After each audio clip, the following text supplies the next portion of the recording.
Have you ever had to make a choice between staying with the people you loved or saving the only family you had left? I have. I was only 22 years old when I grabbed my two younger sisters by the hand, walked out of our front door, and never looked back. We had no money, no relatives we could trust, no place to sleep, no idea where we were going. All I knew was, if we stayed one more night, something terrible was going to happen. That was the night.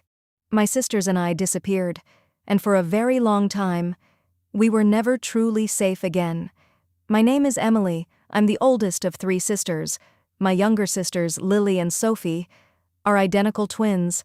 When people meet us today, they think we've always had a beautiful life, successful careers, a nice home, smiles in every family photo, but pictures never tell the whole story, because behind every smile, there was a memory we tried to forget. It all started long before we ran away, long before fear became part of our everyday lives. I was only 3 years old when my mother passed away. The twins had just been born a few weeks earlier. They never got the chance to know the woman who gave them life. People often asked me, "Do you remember your mom?" The truth is, only little pieces. The smell of lavender, a warm lullaby, soft hands brushing my hair before bed. That's all I had left. Just a few broken memories. After Mom died, everyone expected my father to fall apart. Instead, he became both our father and our mother. He learned how to braid my hair. He burned pancakes every Sunday morning, until he finally got them right. He stayed awake all night, whenever one of us had a fever. He worked 2 jobs, yet somehow, he never missed a school play, or a birthday, or a bedtime story. People in our town admired him. They often said, "I've never seen a father love his daughters like that." And they were right.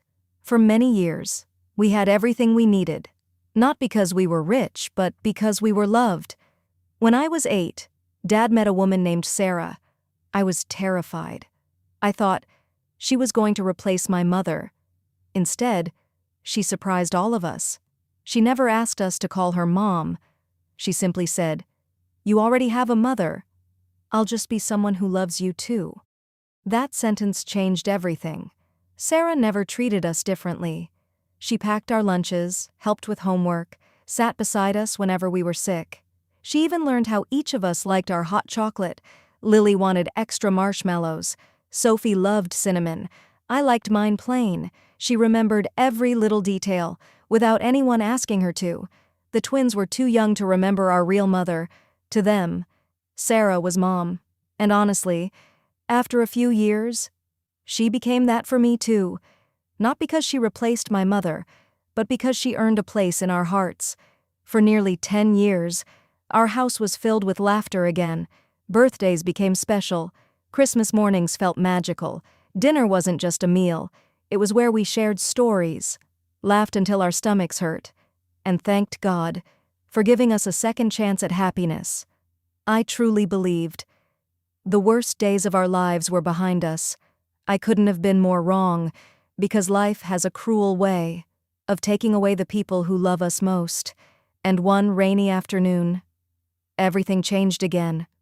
The rain hadn't stopped for 3 days. It was the kind of cold autumn rain that made the whole world feel gray. Dad rushed Sarah to the hospital early that morning. Lily and Sophie waited by the living room window, holding each other's hands. I sat quietly on the couch, praying for the woman who had taught us how to smile again. She promised she'd be home soon. She never was. That evening, Dad walked through the front door alone. His eyes were swollen. His hands were trembling. He looked at the 3 of us, opened his mouth, but no words came out. He simply knelt to the floor, wrapped us in his arms, and cried harder than I'd ever seen. At that moment, we understood. Sarah was gone. For the second time in our lives, we lost our mother. Lily and Sophie couldn't understand. They were only 11. They kept asking, "When is Mom coming home?" Dad couldn't answer. Neither could I. The house that had once been filled with laughter felt painfully silent. Every room reminded us of Sarah. Her favorite coffee mug still sat beside the sink. Her sweater still hung behind the kitchen door. Even weeks later, none of us had the strength to move her things. Dad changed after that. Not because he stopped loving us, but because grief can break even the strongest people. He smiled less, worked longer hours. Sometimes I'd find him sitting alone in the garage, holding Sarah's wedding ring, staring into nothing. One night, I quietly sat beside him. "Dad, you don't have to be strong all the time." He looked at me.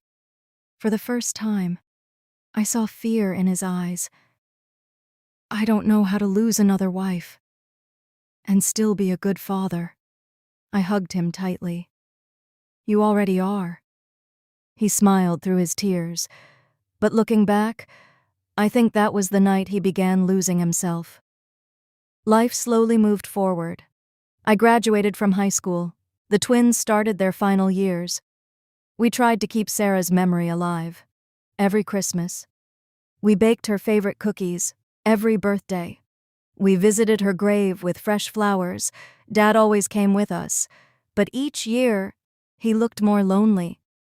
I often worried about him. He was only in his 40s. He deserved happiness again.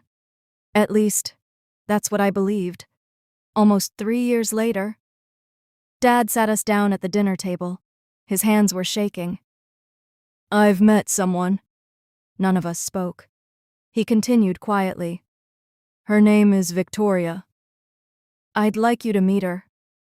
I looked at my sisters. Neither of them smiled, not because we were angry, but because we were afraid. We'd already buried 2 mothers. Our hearts didn't know if they could survive another goodbye. Victoria was beautiful, much younger than Dad, confident, always perfectly dressed. She smiled often, but somehow, her smile never reached her eyes. The first few weeks, she acted kind. She brought gifts, cooked dinner, complimented us in front of Dad. Everything looked perfect, almost too perfect. One afternoon, while Dad was still at work, Victoria's entire personality changed. She looked directly at Lily. "Clean the kitchen," Lily politely replied. "I have homework." Victoria's smile disappeared. I wasn't asking. It was the first time any of us felt afraid of her, and it wouldn't be the last, because that single moment was only the beginning of the nightmare that would eventually force my sisters and me to leave everything behind. From that day on, Victoria stopped pretending. The sweet, caring woman Dad thought he had married only appeared when he was home. The moment his car disappeared down the street, she became someone else, someone we didn't recognize. At first, it was the little things. She threw away the lunches I packed for Lily and Sophie. She locked the refrigerator and told us, "If you're hungry, wait until your father gets home." Sometimes, my sisters would go to bed without dinner. I secretly shared my food with them. Victoria noticed. The next day, she took my dinner away too. She smiled as she whispered, "Maybe now you'll learn your lesson." Every evening, Dad would ask, "How was everyone's day?" Before any of us could answer, Victoria always spoke first. "The girls were wonderful. They helped me all day. I don't know what I'd do without them." Dad smiled proudly. He looked at us. "You girls are making me proud." None of us had the heart to tell him the truth, because every time we tried, Victoria somehow turned the story around. She'd cry, pretend to be hurt. Then Dad would apologize. To her, not us. One afternoon, I came home from work earlier than usual. The house was unusually quiet. I walked upstairs and heard someone crying. It was Sophie. She was sitting on the floor of her bedroom, holding a broken picture frame. Inside the frame was Sarah's only family photograph. It had been ripped in half. "What happened?" Before Sophie could answer, Victoria walked into the room. "Oh, that old thing? I threw it away. You girls need to stop living in the past." My heart sank. "That picture belonged to Mom." Victoria crossed her arms. "I'm your mother now." "No," I replied quietly. "You'll never replace her." For just a second, the look in her eyes terrified me. That night, she told Dad. I'd screamed at her for no reason. Dad looked disappointed. "Emily, I thought you were more mature than this." I tried to explain, but he interrupted me. "Enough." It was the first time my father had ever chosen someone else's words over mine. As he walked away, it felt like I had lost him, even though he was standing right in front of me. The months passed. Victoria became bolder. She controlled everything: what we ate, when we slept, who we could talk to. She even took away Lily and Sophie's phones. They don't need distractions. She isolated us, little by little, and Dad never noticed. Or maybe he didn't want to. Then came the day I'll never forget. Dad invited our relatives over. It was his birthday.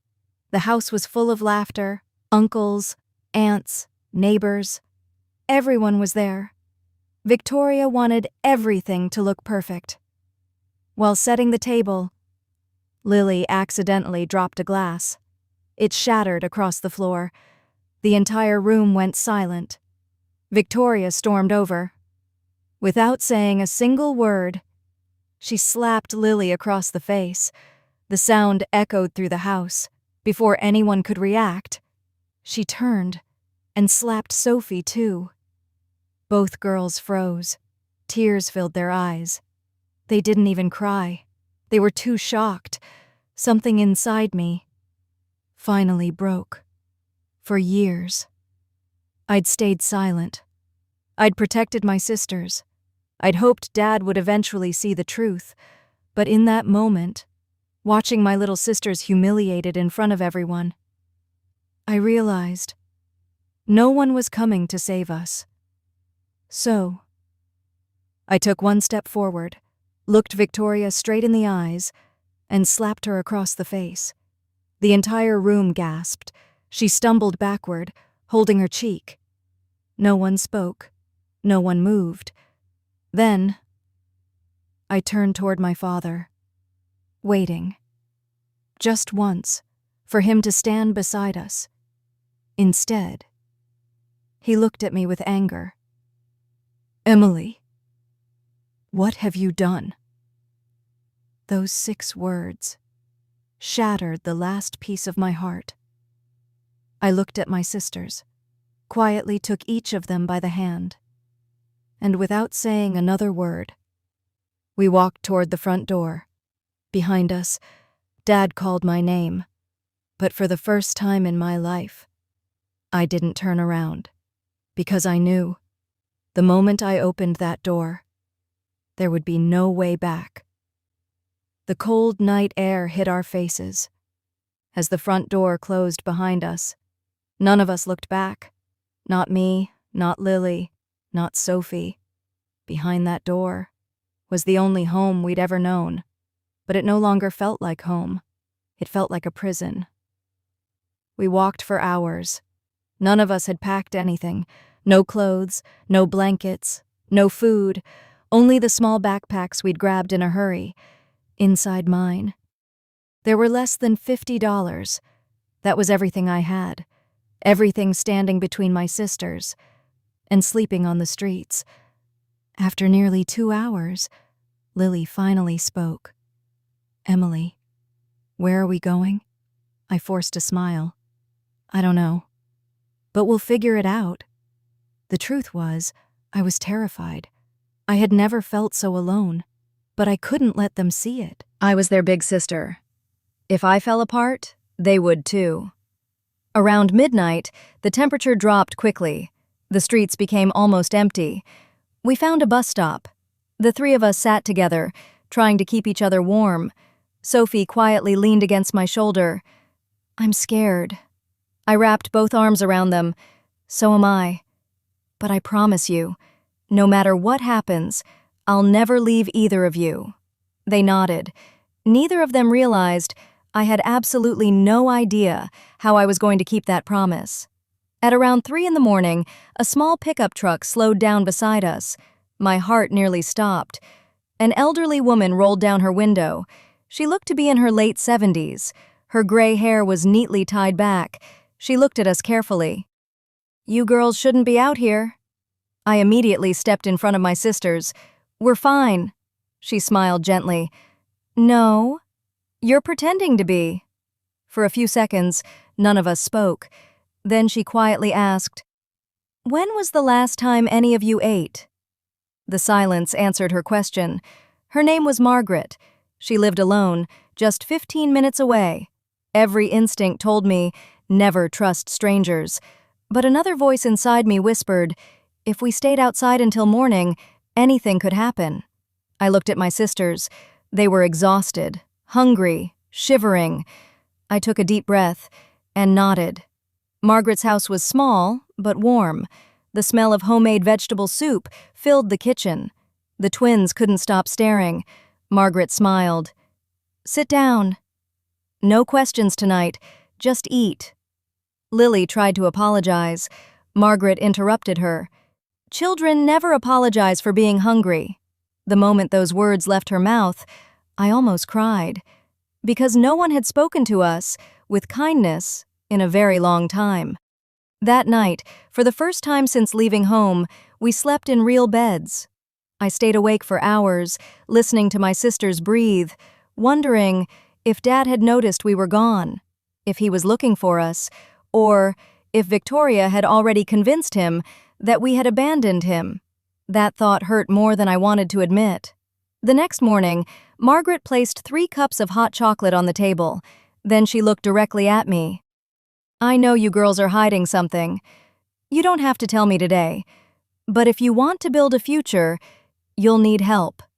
I lowered my eyes. "I don't want charity." She smiled. "I'm not offering charity. I'm offering opportunity." Then she opened an old notebook. It contained names, phone numbers, local businesses, people she trusted. "I've spent 40 years working in this town.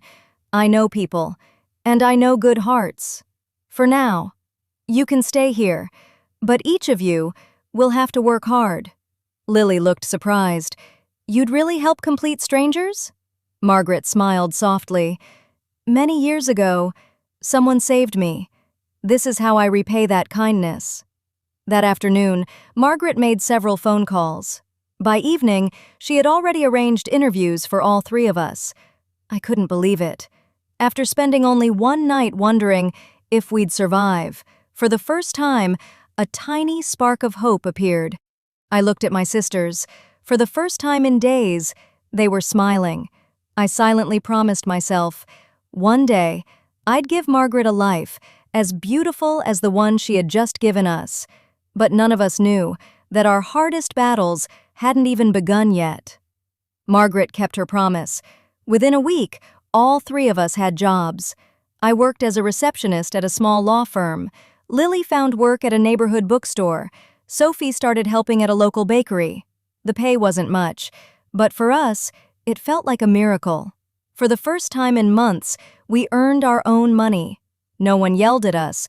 No one called us worthless. No one made us afraid to come home. Because Margaret's little house finally felt like home. Every Friday night, we placed all our paychecks on the kitchen table. Margaret would smile and push them back toward us. "Save every dollar. Your future starts today." She refused to take rent. She refused to accept money for food. Instead, she taught us something much more valuable. Money can disappear overnight, but education, no one can steal that. Those words changed our lives. I enrolled in night classes. The law firm where I worked noticed how hard I studied. One of the senior attorneys, Mr. Harrison, began mentoring me. One afternoon he said, "Emily, you're wasting your talent behind this front desk. You belong in law school." I laughed. "I can barely pay for groceries." He smiled. "Leave tuition to us." I stared at him in disbelief. The firm had created a scholarship just for me. That night, I cried harder than I had in years, not because I was sad, but because, for the first time, someone believed in my future. Lily discovered she loved business. Sophie fell in love with baking. They studied every evening after work. Sometimes, the three of us stayed awake until 2 in the morning, helping each other, correcting homework, dreaming about a life we once believed we'd never have. Margaret watched us from the doorway. She never interrupted. She simply smiled. Years passed. Slowly, everything changed. I became an attorney. Lily opened her own publishing company. Sophie built one of the most successful bakeries in the city. People often asked, "What's the secret to your success?" We always gave the same answer. We never had the luxury of giving up. One rainy afternoon, nearly 12 years after leaving home, I finally searched our hometown online. I don't know why. Maybe a part of me still missed Dad. I typed his name into the search bar. The first result wasn't what I expected. It was an obituary. My hands froze. My heart stopped. Dad had passed away 8 months earlier. I couldn't breathe. Lily slowly read the screen over my shoulder. Sophie covered her mouth. None of us spoke. The room became completely silent. The funeral had already happened. There was no goodbye left to say, no final hug, no chance to ask, "Why didn't you stop us?" Or maybe, the harder question was, why didn't we ever come back? Tears rolled down my face. Not because Dad had been perfect. He wasn't. He failed us when we needed him most.